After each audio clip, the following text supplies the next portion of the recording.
CSAT का paper impossible to crack था या फिर manageable? I am getting around 90 marks in GS. देखो, I would never blame UPSC for whatever paper UPSC has design. I would always blame myself कि मैं अपने plan को execute करने में नाकामयाब रहा. हम इन चीजों पे इतने ज्यादा डिपेंडेंट हो गए कि बहुत सारे लोग ये भूल ही गए कि यूपीएससी के लिए पढ़ना सबसे इंपॉर्टेंट है. Because UPSC has taught you enough to be a successful person in any other field. नमस्ते दोस्तों, welcome to Vijay's opinion. This channel is all about my personal, humble and rational opinion regarding the things happening around. UPSC prelims 2023 के बाद लोगों के मन में बहुत सारे सवाल हैं और खास करके यूपीएससी एस्पायरेंट्स के मन में. यूपीएससी इतना ज्यादा अनप्रेडिक्टेबल क्यों हो रहा है? जीएस और सीसैट का लेवल इतना ज्यादा डिफिकल्ट करके यूपीएससी आखिर क्या साबित करना चाहता है, या फिर इन सब के पीछे यूपीएससी का क्या माइंडसेट रहा होगा? एलिमिनेशन टेक्निक्स, जिसे हम गेसवर्क, लॉजिकल गेसिंग या गेसवर्क कहते हैं, तो उसे यूपीएससी ने पूरी तरीके से एलिमिनेट कर दिया है क्या? इस पेपर के बाद यूपीएससी हमारा प्लान ए होना चाहिए या फिर plan B? And what are those key points to have in mind before entering this UPSC world? Let's talk about CSAT. Why CSAT is in so much controversy? CSAT का paper tough था, definitely tough था. After analysing paper of 2020, 21 और 22, हम में से बहुत सारे लोग ये एक्सपेक्ट करके चल रहे थे कि 2023 का पेपर टफ तो आएगा, बट इतना ज्यादा टफ आएगा ये किसी ने नहीं सोचा था. अकॉर्डिंग टू मी, सीसैट को टफ बनाने के लिए दो चीजें थी. The first one is the level of difficulty of questions, level of difficulty, and the second, the most important thing, the lengthiness. बहुत सारे क्वेश्चंस में हमें मैन्युअल कैलकुलेशंस करने पड़ रहे थे और वो मैन्युअल कैलकुलेशंस इतने ज्यादा लेंदी थे कि उनमें वो बहुत ज्यादा टाइम कंज्यूमिंग थे, आई वुड से. सो ये सब चीजें हैं जो सीसैट के पेपर को डिफिकल्ट बना रही थी. लेकिन गौर करने वाली बात यह है कि सीसैट का पेपर डिफिकल्ट था, मतलब क्रैक करने के लिए इम्पॉसिबल था, या फिर मैनेजेबल था? I would like to draw everyone's attention to this manageable thing. Why? Because CSAT का पेपर जो है वो क्वालिफाइंग है. मतलब आपको 67 मार्क्स लाने 80 क्वेश्चंस में, और उसके लिए आपके पास 120 मिनट का टाइम है. तो सोचने वाली बात यह है कि 120 मिनट में सॉल्व हो सके ऐसे कुछ क्वेश्चंस यूपीएससी ने दिए थे क्या, जिससे हमें 67 मार्क्स हम अचीव कर पाए? तो जब मैंने चीजों को एनालाइज किया तो मुझे पता चला कि 15 प्लस जो मैथ्स के क्वेश्चंस थे वो इजी टू मॉडरेट कैटेगरी में थे, और जो कॉम्प्रिहेंशन का पार्ट था वो तो बहुत इजी था. मैं ऐसा नहीं कहता कि 26 में से हर एक क्वेश्चन इजी था, कुछ क्वेश्चन कंफ्यूजिंग हो सकते हैं, लेकिन 26 में से आप मान के चलो कि 20 से 22 क्वेश्चंस जो थे वो कॉम्प्रिहेंशन के इजी कैटेगरी में थे, और 15 से 20 तक के क्वेश्चंस जो मैथ और रीजनिंग के क्वेश्चंस थे वो इजी टू मॉडरेट कैटेगरी में थे. तो टोटल क्वेश्चंस मिला के 40 तक क्वेश्चंस ऐसे थे जो सॉल्वेबल थे. मैं ये नहीं कहता कि 40 में से 40 आपके करेक्ट हो सकते थे, लेकिन 40 या 45 क्वेश्चंस ऐसे थे जो सॉल्वेबल थे, और इनमें से अगर आपके 35 या 34 भी करेक्ट हो जाते हैं, you were in the game. अभी आप लोग बोलेंगे कि इस बात का क्या प्रूफ है? प्रूफ है, मैं अगली वीडियो सीसैट पे बनाने वाला हूं, उसमें डिटेल में बात करेंगे कि सीसैट कैसे मैनेजेबल और उसमें 67 प्लस मार्क्स कैसे अचीवेबल थे. एग्जाम्पल के तौर पर कुछ क्वेश्चंस को देखते हैं. जैसे कि ये क्वेश्चन है. In this question you just have to do simple addition, nothing else. You just have to add every digit, और आपको ये आंसर मिल रहा था. जैसे कि 9 प्लस 7 16 प्लस 10 26, और 26 की हम एडिशन करते तो वो 8 आ जाएगा. ऐसे ही करके अगर आपने क्वेश्चन सॉल्व किया तो आपको इसका आंसर जल्दी से मिल जाता. जैसे कि ये क्वेश्चन है, ये क्वेश्चन भी बहुत इजी कैटेगरी में था, ये क्वेश्चन भी बहुत इजी कैटेगरी में था. At least 15 to 20 questions were there in the paper जिनकी कैटेगरी, डिफिकल्टी लेवल इनकी इन क्वेश्चंस की जैसे थी. लेकिन इन क्वेश्चंस को सॉल्व करने के लिए आपको कोई रेडीमेड फॉर्मूला नहीं मिलेगा. आपको मैन्युअली कैलकुलेट करना होगा, और मैन्युअल कैलकुलेशंस में टाइम लगता है.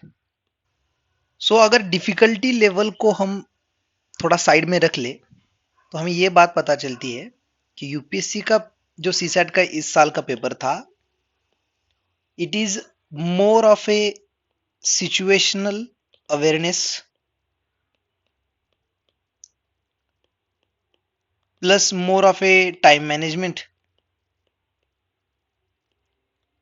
And very less of A knowledge, not very less, moderate level का नॉलेज आपको चाहिए था। जिन लोगों ने 2020, 21 और 22 का पेपर अच्छे से एनालाइज किया है, मैं ये दावे के साथ कह सकता हूँ कि वो लोग एक्सपेक्ट भी कर रहे थे और उन लोगों ने 2023 के पेपर के लिए अच्छे से प्रिपरेशन भी की है। और अगर आपको बेसिक लेवल की मैथ्स की अंडरस्टैंडिंग हो जाए, अगर आपको क्वेश्चंस की अंडरस्टैंडिंग हो जाए, तो आपके लिए ये पेपर मॉडरेट लेवल का था। सिचुएशनल अवेयरनेस के बारे में थोड़ा बात करते हैं। Situational awareness and the awareness of time management, वो आपको इवेंचुअली लीड करता सिलेक्शन ऑफ क्वेश्चंस के लिए। And selection of questions was the most important task, I would say. अगर आपको ये बात पता चले कि कौन से क्वेश्चंस आपको करने हैं और कौन से क्वेश्चंस आप नहीं कर सकते या फिर आपसे सॉल्व नहीं होंगे, जितने कम टाइम में आप ये चीज एनालाइज करो, उतना टाइम आपके लिए बच सकता था और उतना टाइम आप बाकी के क्वेश्चंस के लिए डिवोट कर सकते थे। तो इस बार के सीसैट ने ये चीज तो हमें सिखा दी, डेफिनेटली सिखा दी, कि हम अगर प्लान ए, प्लान बी या प्लान सी भी करके जाते हैं और अगर हमारे ये तीनों प्लान फेल हो जाते हैं, तो एक थिंग होती है जिसे हम इम्प्रोवाइजेशन कहते हैं। तो सिचुएशनल अवेयरनेस से हमें प्लान को इम्प्रोवाइज करना होगा और जो at that moment of time, exam के time, at that moment of time जो कोई भी पर्सन उस प्लान को अच्छे से इम्प्रोवाइज एंड एग्जीक्यूट कर पाता, उस पर्सन के लिए सीसैट इजीली अचीवेबल था। मैं सीसैट के बारे में एक डिटेल्ड वीडियो बनाने वाला हूं जिसमें बात करेंगे कि ऐसे कौन से soft skills as well as कौन से हार्ड स्किल्स थे जो आपके लिए बहुत इसेंशियल थे सीसैट क्लियर करने के लिए, या फिर अगले साल का सीसैट करने के लिए भी जो बहुत इंपॉर्टेंट हो सकते हैं। तो इसके बारे में डिटेल में बात करेंगे बाद में। अभी देखते हैं कि जीएस का पेपर कैसा था। जनरल स्टडीज का पेपर बहुत ज्यादा अनप्रेडिक्टेबल था, लेकिन ये यूपीएससी हर साल करता है, इसीलिए अनप्रेडिक्टेबल पेपर के लिए थोड़ा बहुत तैयार रहना एक अच्छे एस्पिरेंट की खूबी है। लेकिन इस बार यूपीएससी ने जो ऑप्शंस सेट किए थे, वो ऑप्शंस इस पेपर को बहुत ज्यादा डिफिकल्ट बना रहे थे और कुछ कुछ क्वेश्चन को तो इम्पॉसिबल टू सॉल्व बना रहे थे। तो देखते हैं कुछ ऐसी चीजों को जिन्हें शायद हमें इग्नोर नहीं करना चाहिए था। So the first and the utmost important thing is conceptual clarity. Those who have crystal clear knowledge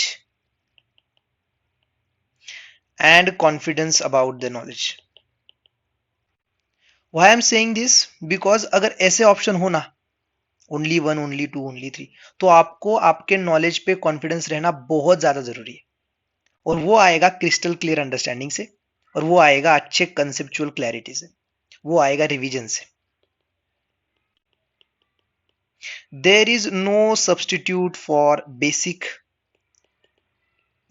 and static knowledge. पिछले 4-5 सालों के पेपर आप देखें तो उनमें इलिमिनेशन टेक्निक या फिर लॉजिकल गेसवर्क इतना ज्यादा था कि हम इन चीजों पे इतने ज्यादा डिपेंडेंट हो गए कि बहुत सारे लोग ये भूल ही गए कि यूपीएससी के लिए पढ़ना सबसे इंपॉर्टेंट है। There is no substitute for your basic knowledge and static understanding. और इस बार के पेपर ने तो ये 100% प्रूव कर दिया कि भले ही आपका नॉलेज थोड़ा कम हो, लेकिन जो भी नॉलेज आपको हो उस पे आपको 100% कॉन्फिडेंट रहना होगा। वही लोग होंगे जो यूपीएससी में स्कोर कर पाएंगे, एटलीस्ट अगर ये ट्रेंड बना रहे तो। और अगर कंसेप्चुअल क्लैरिटी के लिए 10 बार भी अगर आपको एक चीज पढ़नी पड़े तो पढ़ो, क्योंकि I have known many people who have studied Laxmikanth for 3, 4 or 5 times, yet they are not able to answer what kind of a body interstate council is, what kind of a body parliamentary secretariat is. अगर ये basic चीजें आपको नहीं आ रही है, मतलब आपने लक्ष्मीकांत अच्छे से नहीं पढ़ा है, तो ये मैटर नहीं करता कि आपने 5 बार पढ़ा है या 6 बार पढ़ा है। अगर आपको कंसेप्चुअल क्लैरिटी नहीं है तो वो चीजें आपको बार बार पढ़नी पड़ेंगी, और बार बार पढ़ने से वो कंसेप्चुअल क्लैरिटी भी आएगी और अपने नॉलेज पे कॉन्फिडेंस भी आएगा। I am going to make a detail video on GS, that how easy and at the same time how much difficult was scoring in GS in prelims 2023, उसके बारे में डिटेल में बात करेंगे उस वीडियो में। So to summarize this, I would say there were so many questions which belong to a difficult or very difficult category. Yet there were so many questions जो solvable भी थे, जिनमें आप score भी कर पाते, if and only if you were attentive enough, if and only if you were confident enough on your knowledge, and अगर आप खुद को काम रख पाते। ट्रेंड्स या फिर थीम्स कैसे रिपीट हुई, थीम्स या फिर PYQs कितने ज्यादा इंपॉर्टेंट है, या फिर किस तरह का माइंडसेट होना चाहिए, क्लैरिटी ऑफ थॉट्स क्या होने चाहिए, कॉन्फिडेंस के बारे में हमने अभी बात की, लॉजिकल अंडरस्टैंडिंग कैसी होनी चाहिए, और इस चीज का जिसका कोई सब्स्टिट्यूट नहीं है, repeated knowledge, basic knowledge, strong static and revision, इसके बारे में बहुत ज्यादा डिटेल में चर्चा करेंगे अपने अगले वीडियो में। अभी के लिए अगला क्वेश्चन देखते हैं, जो कि इस पीपीटी का सबसे ज्यादा इंपॉर्टेंट क्वेश्चन होने वाला है। So should one quit? यार I am not qualified enough to tell you people कि आपको क्विट करना चाहिए या नहीं, लेकिन this slide might help you to figure out what should be your next plan and what should be your next move. लेकिन कुछ चीजें हैं जिनके बारे में हम सभी को सोचना पड़ेगा, हमें सेल्फ इंट्रोस्पेक्शन करना पड़ेगा कि क्या हम इस कंपटीशन के लिए बने भी है या नहीं, क्या हमारे अंदर वो इसेंशियल क्वालिटीज है जो एक ऑफिसर के अंदर होनी चाहिए, और क्या हमारे अंदर वो एटीट्यूड या फिर वो स्किल सेट है जो हमें ऑफिसर बनाएगा। इन चीज़ों पर अच्छे से सोच विचार करने के बाद अगर आप लोगों को ऐसा लगता है कि आपको यूपीएससी की प्रिपरेशन नहीं करनी चाहिए, या फिर आपका आंसर नो आ रहा है, तो you can go by this way, because UPSC has taught you enough to be successful in any other field. तो अगर आप नहीं भी करना चाहते then it's okay, it's fine. So after thinking these things, if you still want to continue, then you can and you should. But अगर आपके 3+ attempts हुए हैं, और अगर 3 अटेम्प्ट्स में आपका कुछ ना कुछ निकला है, मतलब प्री मेंस या फिर इंटरव्यू निकला है, so then it's your individual choice. वो लोग मेरे से ज़्यादा क्वालिफाइड है, मैं उनको कुछ बता भी नहीं सकता और बताना भी नहीं चाहिए, इट्स योर इंडिविजुअल चॉइस। लेकिन अगर आपके 3 अटेम्प्ट्स के बावजूद आपका अभी तक प्रीलिम्स भी नहीं निकला, तो आई गेस आपको प्लान बी के लिए अप्रोच करना चाहिए। और आप साइमल्टेनियस प्रिपरेशन भी कर सकते हैं, क्योंकि 3 साल में आपने इतना तो पढ़ा होगा, या फिर आपकी पढ़ाई इतनी तो अच्छी हुई होगी कि 3-4 घंटे अगर डेली आप दे पाए तो भी आप यूपीएससी निकाल सकते हैं। बहुत सारे लोगों ने जॉब के साथ साथ साइमल्टेनियस प्रिपरेशन करके यूपीएससी निकाला है, तो आप इस रास्ते से भी जा सकते हैं। और अब बचे वो लोग जिनके 3 और 3 से कम अटेम्प्ट है, इसमें मैं भी हूँ, जिनका फर्स्ट या फिर सेकंड अटेम्प्ट था, या फिर अगला अटेम्प्ट थर्ड अटेम्प्ट होने वाला है। तो अगर आप कंटिन्यू करना चाहते हैं और आपके 3 से कम अटेम्प्ट है, तो आपको जो चीज़ें करनी है, आपको अड़े रहना है, आपको टफ टफ बनना है, आपको स्मार्ट वर्क करना है, आपको कंसिस्टेंट इनफ, आपको डिसिप्लिन बनना है, और आपको आपकी पर्सनालिटी को डेवलप करना है, क्योंकि ये चीज़ें आपको हर मुकाम पे, हर एक प्लेस पे आपको बहुत ज़्यादा हेल्प करेगी। इन सब चीज़ों के बारे में बात करना बहुत आसान है, पेपर होने के बाद तो बहुत ही आसान है। आप में से बहुत सारे लोगों को ये लग रहा होगा कि मैं कौन हूँ और क्या मैं क्वालिफाइड इनफ भी हूँ इस बारे में कमेंट करने के लिए। So let's talk about me. I'm also an UPSC aspirant, just like you people. I've started my journey in 2021, gave my first attempt in 2022. I failed in both GS as well as CSAT.